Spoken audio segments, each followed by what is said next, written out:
있게 되기를 간절히 소망합니다. 이 시간 하나님의 말씀 보도록 하겠습니다. 마가복음 1장 16절부터 34절입니다. 마가복음 1장 16절부터 34절 말씀 보시겠습니다. 마가복음 1장 16절부터 34절 말씀입니다. 마가복음 1장 16절부터 34절 말씀. 제가 가진 성경은 신약 53쪽, 54쪽에 걸쳐서 있습니다. 마가복음 1장 16절부터 34절 말씀입니다. 마가복음 1장 16절부터 34절 말씀 보시겠습니다. 제가 16절부터 33절까지 봉독해드리고요. 마지막 34절 말씀만 함께 읽도록 하겠습니다. 갈릴리 해변으로 지나가시다가 시몬과 그 형제 안드레가 바다에 그물을 던지는 것을 보시니 그들은 어부라. 예수께서 이르시되 나를 따라오라. 내가 너희로 사람을 낚는 어부가 되게 하리라 하시니 곧 그물을 버려두고 따르니라. 조금 더 가시다가 세베대의 아들 야고보와 그 형제 요한을 보시니 그들도 배에 있어 그물을 깁는데 곧 부르시니 그 아버지 세베대를 품꾼들과 함께 배에 버려두고 예수를 따라가니라. 그들이 가버나움에 들어가니라. 예수께서 곧 안식일에 회당에 들어가 가르치심에 무사람이 그의 교훈에 놀라니 이는 그가 가르치시는 것이 권위 있는 자와 같고 서기관들과 같지 아니함일러라. 마침 그들의 회당에 더러운 귀신 들린 사람이 있어 소리질러 이르되 나사렛 예수여 우리가 당신과 무슨 상관이 있나이까? 우리를 멸하러 왔나이까? 나는 당신이 누구인 줄 아오니 하나님의 거룩한 자니이다. 예수께서 꾸짖어 이르시되 잠잠하고 그 사람에게서 나오라 하시니 더러운 귀신이 그 사람에게 격려를 일으키고 큰 소리를 지르며 나오는지라. 다 놀라 서로 물어 이르되 이는 어찌 미냐? 권위 있는 새 교훈이로다. 더러운 귀신들에게 명한즉 순종하는도다 하더라. 예수의 소문이 곧 온 갈릴리 사방에 퍼지더라. 회당에서 나와 곧 야고보와 요한과 함께 시몬과 안드레의 집에 들어가시니 시몬의 장모가 열병으로 누워 있는지라. 사람들이 곧 그 여자에 대하여 예수께 여짜온데 나아가서 손을 잡아 일으키시니 열병이 떠나고 여자가 그들에게 수종드니라. 저물어 해질 때에 모든 병자와 귀신 들린 자를 예수께 데려오니 온 동네가 그 문 앞에 모였더라. 34절 함께 읽겠습니다. 예수께서 각종 병이 든 많은 사람을 고치시며 많은 귀신을 내쫓으시되 귀신이 자기를 알므로 그 말하는 것을 허락하지 아니하시니라. 아멘. 우리가 읽은 마가복음 말씀은 참 예수님이 하나님의 아들이시고 구약성경이 예언한 메시아이신 것을 복음으로 규정하고 있습니다. 이는 예수님이 시작하고 가르치신 복음이요 동시에 예수님에 대한 복음이라고 할 수 있는 것이죠. 마가는 이러한 복음을 출애굽기사의 말씀을 인용해서 설명해 나가고 있습니다. 오늘 읽은 마가복음이라는 책은요 복음서 중에서도 가장 간결한 책입니다.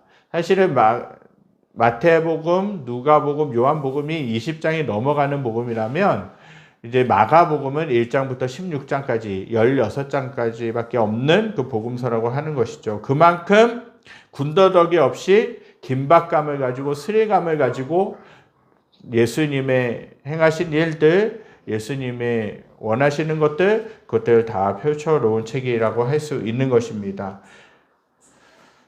그래서 마태복음, 마가복음, 누가복음, 요한복음이 이제 사복음서인데 마태복음 유대인들을 위해서 쓴 복음서라고 할 수 있는 것이죠. 그래서 아브라함과 다윗의 자손으로부터 해서 예수까지 이르는 것으로 예수님의 족보를 설명하고 있습니다. 유대인들에게 구약의 족보는 아주 익숙한 것이었죠.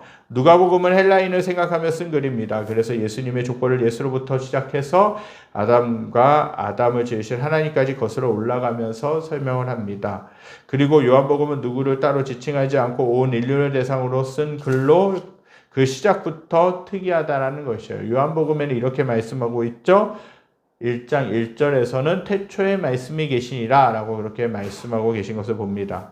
이것은 그 당시 사람이라면 다 알아듣는 말입니다. 그러나 마가복음은 이처럼 족보를 시작하거나 유대인을 생각하고 쓰거나 헬라인을 생각하고 쓰거나 다른 특정한 인물을 대상으로 쓴 것이 아니라서 아주 간결하고 선언적이라는 것입니다. 즉 모든 것을 생략하고 하나님의 아들 예수 그리스도의 복음의 시작이라는 말씀으로 그렇게 마가복음을 열고 있는 것이죠. 다른 복음서는 모두 설명이 길게 이어지지만 누가복음과 마가복음만 한 절로 예수님을 설명하고 있는 것을 보게 됩니다. 그 이유가 무엇이겠습니까? 예수 그리스도가 바로 복음의 핵심이시기 때문에 그래요. 다른 어떤 설명도 중요하지만 그 어떤 설명보다 더 중요한 것이 뭐냐? 복음은 예수 그리스도라는 사실이에요. 무슨 일이든지 그 핵심을 놓치면 아무런 소용이 없다는 거예요. 하나님의 아들 예수 그리스도에 관한 복음의 시작, 여기서 시작은 먼저 마가복음 전체의 시작을 말합니다. 둘째는 예수 그리스도에 관한 복음의 시작이라는 뜻을 가지고 있습니다. 셋째는 마가의 복음이 아니라 예수님의 복음의 시작이라는 것을 마가복음은 기록하고 있는 것입니다. 그러면 복음이란 무슨 뜻입니까? 물론 복음은 글자 그대로 물어보면 기쁜 소식이라고 할 수 있는 것이죠. 세상에도 많은 기쁨이 있죠. 여러 가지 기쁨이 있습니다. 승진하면서 오는 그 기쁨, 돈을 많이 벌어서 오는 기쁨, 정말 우리 가족들이 잘 돼서 받는 기쁨들이라는 것이 있죠. 여러 가지 종류의 기쁨이 있어요. 그러나 예수 그리스도로 말미암아 생기는 그 기쁨이 너무나도 중요하다는 거예요. 그것을 받아 누리는 것이 너무나도 중요하다는 거예요. 모든 세상에 주는 기쁨들은, 방금 말씀드린 그 기쁨들은 순간적이에요, 사실은. 그리고 며칠 가지 못합니다. 영원할 수가 없는 것이죠. 세상으로부터 받은 기쁨들은 영원할 수가 없는 것이에요. 그러나 예수님으로부터 받은 기쁨은 영원한 것이고 오래가고 또한 참된 것이라는 사실입니다. 저 여러분들이 예수님으로 인하여서 기쁨을 누리시고 은혜를 누리시고 또 감사와 평화를 누리실 수 있게 되길 간절히 소망합니다. 마가복음은 예수 그리스도가 복음의 시작이라는 것을 선포하면서 2절 이후로는 예수님의 오실 길을 예비한 세례 요한에 대해서 그렇게 설명하고 있습니다. 그리고 그 예수님이 그 세례 요한에게 세례를 받으시는 장면을 묘사하고 있어요. 그 이후에 이렇게 말씀하시죠. 때가 찼고 하나님의 나라가 가까이 왔으니 회개하고 복음을 믿으라 라고 예수님이 선포하십니다. 예수님은요, 하나님 나라의 복음을 선포하신 후에 제자들을 부르셨습니다. 제자를 부르신 사건은 하나님 나라의 통치의 관점에서 이해해야 합니다. 단순히 그냥 같이 동행하고 같이 말동무해주고 같이 다닐 사람을 그렇게 뽑는 것이 아니라 제자들을 부르신 것은 뭐냐? 하나님 나라의 통치의 관점에서 그렇게 이해해야 된다는 거예요. 예수님이 선포하신 하나님 나라의 통치가 이제 제자들의 공동체를 통해서 지속적으로 전개될 것이라고 그렇게 예수님은 상징적으로 보여주는 것이에요. 예수님은 제자들 부르신 후에 자기 자신의 인격과 사역 안에서 임한 하나님 나라의 통치를 설명해 가십니다. 그분의 가르침은 서기관들의 가르침과는 달리 권세 있는 자의 가르침과 같았어요. 능력이 있었다는 것이죠. 그냥 단순한 가르침이 아니라 능력이 있는 가르침이었다라고 그렇게 사람들은 이야기하는 것이에요. 그리고 뒤를 이어서 등장하는 귀신을 내쫓으시는 사건은 단순히 기적을 소개하기 위해서 기록된 것이 아니라는 것이에요. 귀신들의 말을 통해서도 드러나듯이 하나님 나라의 도래와 귀신들의 쫓겨남이라는 주제는 상호 연결되어 있습니다. 예수님을 통해 이 땅에 임한 하나님의 나라는 필연적으로 사탄의 통치를 위협할 수밖에 없습니다. 베드로의 장모를 치유하신 사건도 단순히 기적이 아니라 하나님 나라의 도래가, 하나님의 나라가 임한 것이 야기한 현상 가운데 하나로 이해할 수 있다는 것이에요. 즉 하나님의 나라가 임하면 모든 사단의 권세들이, 사단의 세력들이 떠나가고 또한 모든 질병이 치유받고 회복되고 온전한 사람들로 세워진다는 것이에요. 마가복음 초반부에 온 갈릴리 사방에서 그 모든 병자와 귀신 들린 자들이 예수님께 나왔음이 언급된 것은 중요한 의미를 가집니다. 마가는 이러한 일련의 언급들을 통해서 하나님의 통치가 예수님의 사역 초기부터 그분의 가르침과 치유를 통해서 확장되고 있음을 묘사하고 있습니다. 즉 무슨 말이냐? 하나님의 통치하심, 그 땅을 통치하심, 또 예수님을 다스리심, 그것이 예수님의 사역을 통해서 예수님이 이 땅 가운데 오셔서 행하신 일을 통해서 드러나고 있다는 사실이에요. 예수님의 치유와 기적은 단순히 초자연적인 능력을 드러내기 위해 예수님이 얼마나 전지전능하신 분인가, 정말 힘이 세신 분인가, 좋으신 분인가를 드러내기 위해서 그렇게 이적과 치유를 그렇게 베푸신 것이 아니라 하나님 나라의 통치가 예수님의 가르침과 치유를 통해 얼마나 효과적으로 이 땅 가운데 나타내고 있는지를 드러내기 위함이라는 사실입니다. 그렇다면 구체적으로 예수님의 사역을 통해 하나님의 나라가 드러나고 있는 것이 무엇이겠습니까? 오늘 그 내용들을 살펴보고 은혜 받기를 원합니다. 첫 번째로 죄인들을 제자로 부르시는 하나님이시라는 사실이에요. 예수님이시라는 사실입니다.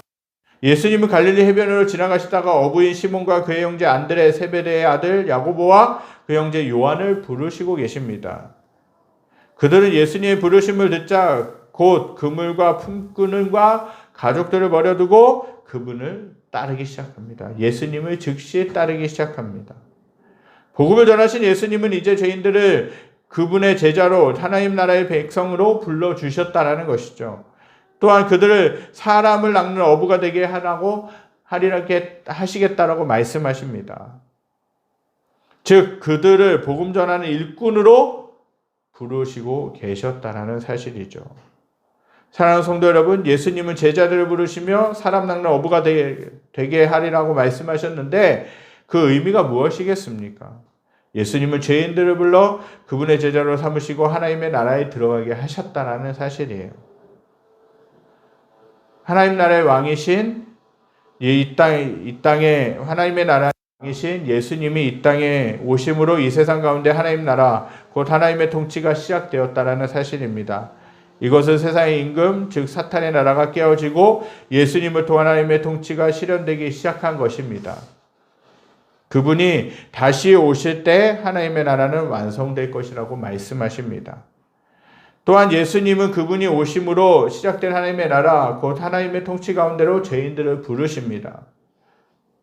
예수님은 주권적으로 죄인들을 부르시고 하나님의 통치에 들어가도록 만드셨다라는 것이죠.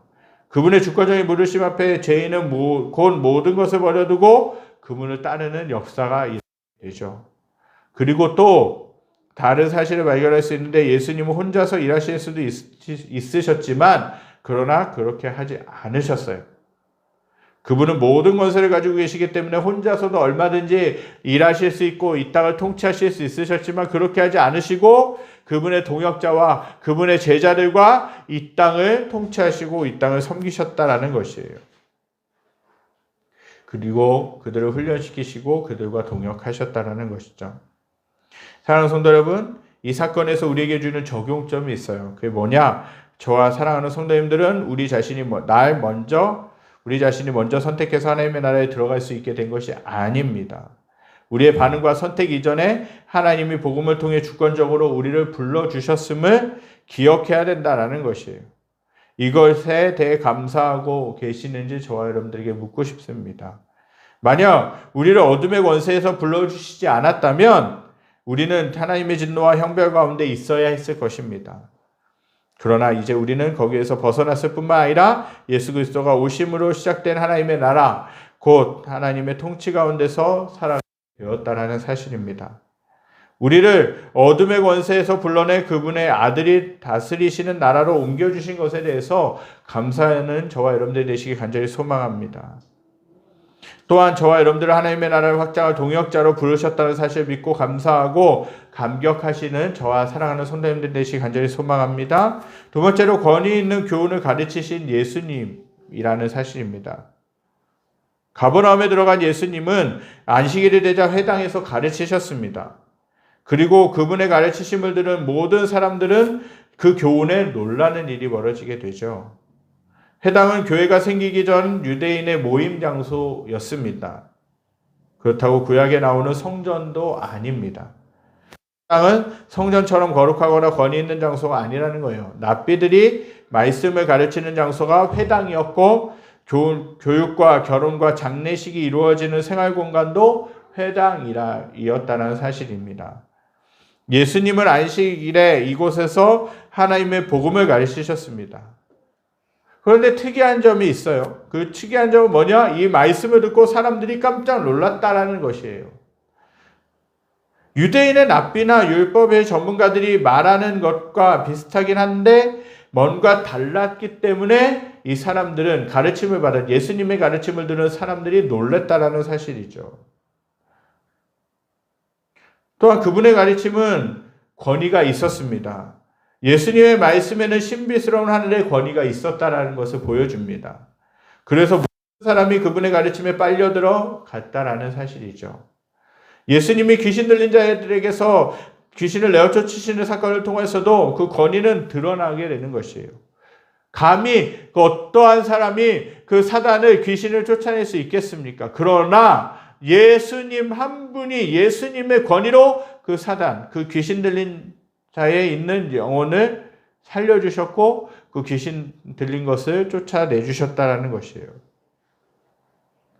예수님이 더러운 귀신에게 명하시자 귀신이 예수님의 말씀에 순종함으로 그 사람에게서 나왔다라는 것입니다. 여기서 예수님의 말씀이 서기관들과 같지 않고 그분의 명령에 귀신이 순종하는 것을 통해 우리는 무엇을 알 수 있겠습니까? 예수님의 말씀은 권위가 있어서 악한 세력에 굴복시키시고 그 능력에 하나님의 나라를 실현해 가신다는 사실입니다. 예수님의 인격과 그분의 말씀은 분리될 수 없음을 여기서 알려주고 있습니다.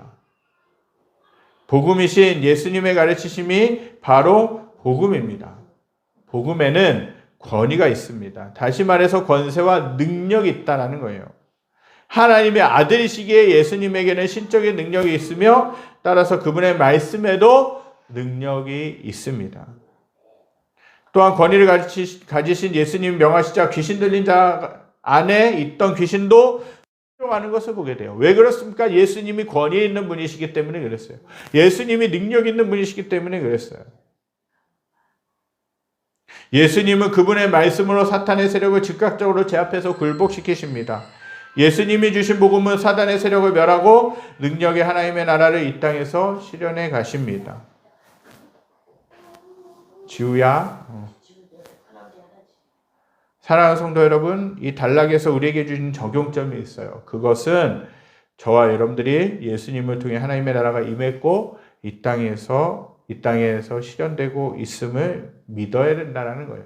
예수님이 오심으로 이 땅에 하나님의 나라가 임한 것입니다. 그러나 아직 완성된 나라는 아닌 것이죠. 우리가 죽어서만 가야 되는 것이 천국이 아니라 이 땅에 예수님이 신약시대 때 오셨기 때문에 이 땅에서부터 하나님의 나라가 시작된 것이에요. 예수님이 오심으로 인해서 하나님의 나라가 시작된 것이에요. 하나님의 나라는 그분의 통치와 그분의 주권을 인정하는 것이 너무나도 중요하다는 것입니다. 하나님의 나라가 이 땅에서 실현되고 있는데 그리고 그 나라는 교회를 통해서 나타내고 있음을 믿는 것이 중요하다는 거예요. 복음은 무능력하지 않습니다. 하나님의 나라에는 능력과 권세가 있어요. 죄와 사탄의 지배 아래 있던 자들은 복음을 받아들일 때 그 지배에서 벗어나 하나님 나라에 들어가게 되는 것입니다. 지금도 복음을 통해 사탄의 세력은 계속해서 무너지고 있습니다. 하나님의 권위, 하나님의 이름으로 인하여 예수님의 이름으로 인하여서 이 땅을 묶고 있는 또한 각 사람을 묶고 있는 사단의 세력은 멸망하게 된다는 것입니다.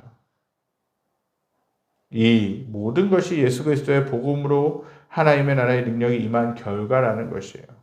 언젠가 그 능력의 하나님 나라는 사탄을 모두 멸망시키시고 땅에 완성될 것입니다. 마지막으로는요, 병을 고치고 귀신을 내쫓으신 예수님이 계시다라는 것이에요. 해당에서 나오신 예수님은 야고보와 요한과 함께 시몬과 안드레의 집에 들어가십니다. 그리고 열병으로 누워있던 시몬의 장모에게 다가가서 그 손을 잡아 일으키십니다. 그러자 곧 열병이 떠나고 그녀는 온전히 회복되는 역사가 일어나게 되죠. 예수님은 많은 사람들이 그분께 데려온 각종 병자를 고치시고 귀신을 내어 쫓으십니다. 이것은 죄로 인해 비참한 상태에 있는 죄인들의 모습과 그들을 온전하게 하시는 예수님의 사역을 보여주고 있습니다. 이 사건에서 예수님이 온갖 질병을 고치시고 많은 귀신을 내어쫓으시는 이유가 무엇이라고 생각하십니까? 그 이유는 죄인은 죄로 인해 비참한 상태에 있었지만 예수님의 가르치심과 치유를 통해 온전히 회복될 수 있다는 사실이에요. 모든 인간은 죄를 범했고 하나님의 영광에 이르지 못했습니다. 또한 그 죄로 인해 사망과 사탄의 권세 아래 있으면서 비참하게 살아가고 있었습니다. 본문에 나타나는 바와 같이 병에 걸리고 귀신 들린 사람들의 모습은 뭐냐? 죄인의 비참한 영적 상태를 잘 보여주고 있는 상징적인 것입니다. 또한 예수님은 비참한 상태에 빠진 죄인을 부르셔서 하나님 나라에 들어가게 하십니다.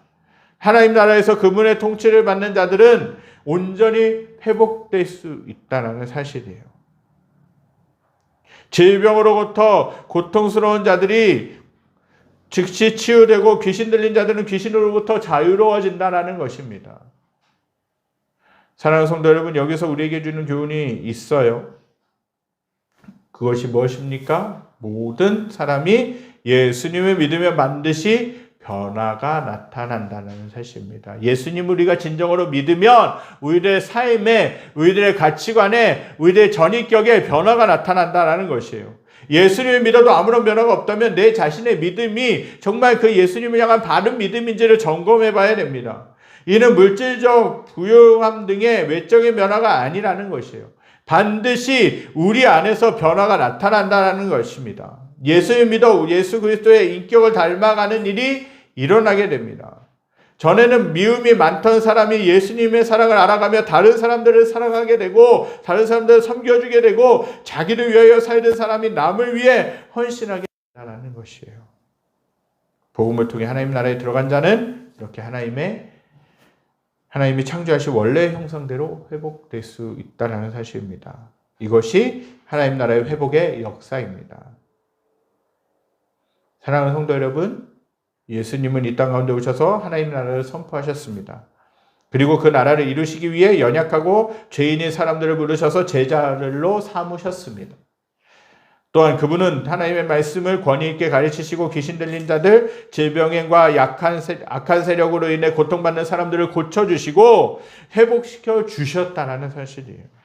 이러한 사역을 통해 예수님은 하나님 나라를 구체적으로 실현시키셨습니다. 그리고 그 나라를 교회를 통해 보여주신다는 사실이죠. 이러한 하나님의 나라가 저와 사랑하는 성도님들의 삶 가운데 경험되어지기를 간절히 소망합니다. 또한 이 넘치는 교회를 통해서 하나님의 역사하심, 하나님의 나라, 하나님의 통치가 충만하게 경험되어질 수 있기를 간절히 소망합니다. 이것을 위해 복음을 알기를 간절히 소망하고 기도하며 복음으로 살 수 있게 되기를 우리가 갈망해야 될 줄 믿습니다.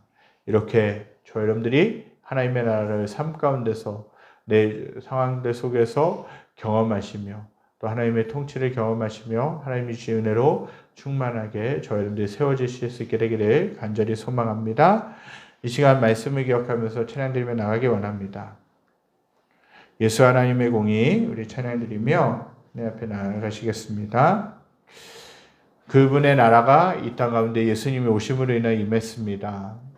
우리는 그 나라를 체험하면서 이 땅 가운데서 살아갈 수 있습니다. 교회를 통해서 하나님은 그 하나님의 나라를 경험할 수 있도록 맛볼 수 있도록 허락하셨습니다. 저 여러분들이 하나님의 나라를 깊이 경험하고 하나님 안에서 하나님의 통치하신 가운데서 살아가실 수 있게 될 간절히 소망합니다. 찬양드리며 나가겠습니다. 예수 하나님의 공의 예수 하나님의 공의 주독생자 그의 나라 임하시네.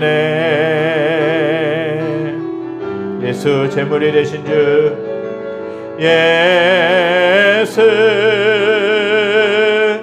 제물이 되신 주 영광 중에 그의 나라 임하시네. 주의 나라 영원하며 주의 나라 영원하며 그의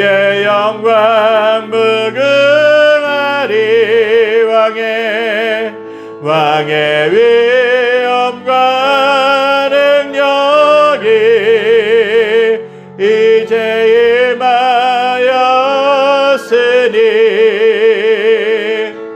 주의 주권과 주의 통치와 주의 나라 힘과 권세 임하네. 예수 하나님의 공인. 한 번 더 차입니다. 예수 하나님의 사랑. 예수 하나님의 사랑. 주내와 말씀으로 주내와 말씀으로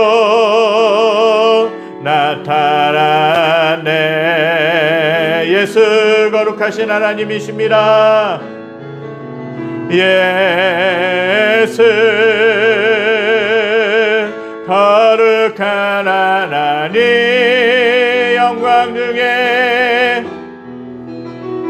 영광 중에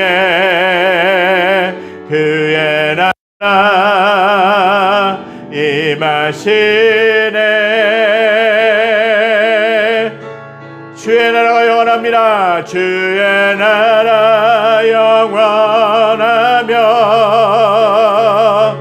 그의 영광 무궁하리.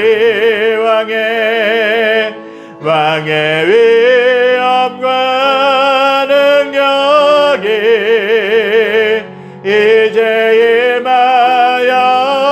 임하였으니 주의 주권과 주의 통치와 주의 나라 힘과 권세 임하네. 예수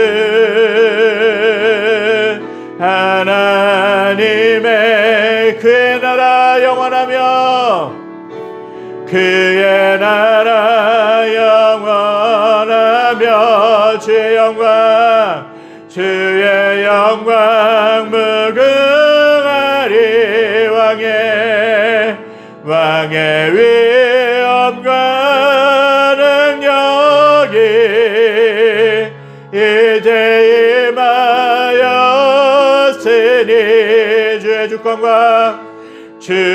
주권과 주의 통치와 주의 나라 힘과 권세 임하네. 예수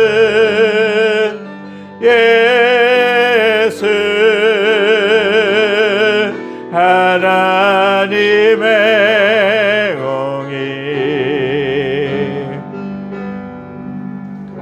예수님이 이 땅 가운데 오심으로 인하여서 모든 병자들, 모든 악한 것들을 다 치유하시고 고치셨습니다. 하나님의 나라가 임하게 되면 그런 일들이 일어나게 된다는 것이에요. 저와 여러분들의 삶 가운데도 이미 하나님의 나라가 임한 줄 믿습니다. 정말 예수 그리스도를 나의 구세주로 영접하고 믿는다면 이미 하나님께서 저와 여러분들을 다스리시고 저와 여러분들을 통치하시고 저와 여러분들을 선한 길로 이끌어 가시는 줄 믿습니다. 주님의 나라, 죽어서만 가는 나라가 아니라 이 땅 가운데서 하나님의 자녀로서 살아가면서 누릴 수 있는 곳이 하나님의 나라라는 것이죠. 또한 그 하나님의 나라의 원형, 하나님의 나라의 모형들을 어디를 통해서 주셨냐? 교회를 통해서 주셨다라는 사실이에요. 저 여러분들이 이 사실을 믿고 예수님이 우리들을 치유하시고 우리들을 회복시키시고 하나님의 나라를 경험케 하신다라는 그 사실 믿음으로 저 여러분들이 고백하시고 저 여러분들이 그 하나님의 다스리실 가운데 나아가시는 성도님들 되시길 간절히 소망합니다. 그래서 저와 여러분들의 삶 속에서 또 교회 가운데서 또 내가 속해 있는 주변의 상황 가운데서 주변의 삶 속에서 주님의 나라가 임하고 주님의 은혜가 임하고 주님의 능력이 임하는 놀라운 역사 있게 되기를 간절히 소망합니다. 기도하겠습니다. 하나님 아버지 감사해 드립니다. 이 시간 하나님의 나라가 이 땅 가운데 임했다라는 그 사실, 또 예수 그리스도께서 이 땅 가운데 오셔서 공생애를 살아가시면서 또 이제 제자들을 부르시고 모든 악한 것들, 모든 병든 것들, 모든 것들을 치료하시고 회복시키시고 또 하나님의 나라를 보여주심에 감사드립니다. 이미 예수님이 오심으로 인하여서 이 땅에 시작된 하나님의 나라일진데 아버지, 저희들이 삶 가운데서 하나님의 나라를 늘 경험하며 살게 하여 주시고 하나님만을 의지하며 살게 하여 주시고 하나님만 높여드리며 살아가는 저희들의 삶이 될 수 있게 도와주시옵소서. 또한 하나님의 나라의 원형, 하나님의 나라의 모형을 또 교회를 통해서 주셨는데 하나님 아버지, 온전히 교회를 통해서 하나님의 나라가 충만하게 임하고 하나님의 나라를 풍성하게 경험하는 역사가 일어날 수 있도록 함께 하시고 이끌어 주시옵소서. 우리 사랑하는 성도님들 한 분 한 분의 삶을 통해서 하나님의 나라가 그 가운데 임하고 또한 많은 영혼들에게 주님의 복음이 전해지며 주님의 사랑이 흘려보내지는 놀라운 역사가 일어날 수 있도록 주님께서 함께하여 주시옵소서. 여호와는 내게 복을 주시고 너를 지키시길 원하며 여호와는 그 얼굴 내게 비추사 은혜 베푸시길 원하며 여호와는 그 얼굴 내게로 향하여 드사 평강 주시기를 원하노라. 이제 우리 주 예수 그리스도의 은혜와 하나님의 무한하신 사랑하심과 성령님의 감화 교통하심의 역사가 오늘 말씀을 듣고 이미 임한 하나님의 나라를 누리며 또 하나님의 나라의 완성 위에 달려가는 사랑하는 성도들 머리머리 위에 그들이 속한 직장과 가정과 모든 삶의 터전 위에 여전히 전쟁 중이고 여전히 분열 중인 이스라엘과 팔레스타인 지방과 또 이 나라와 이민족 가운데 또한 모든 열방 가운데 지금부터 영원까지 함께 계시기를 간절히 축원하옵나이다. 아멘. 주님 아버지 감사합니다.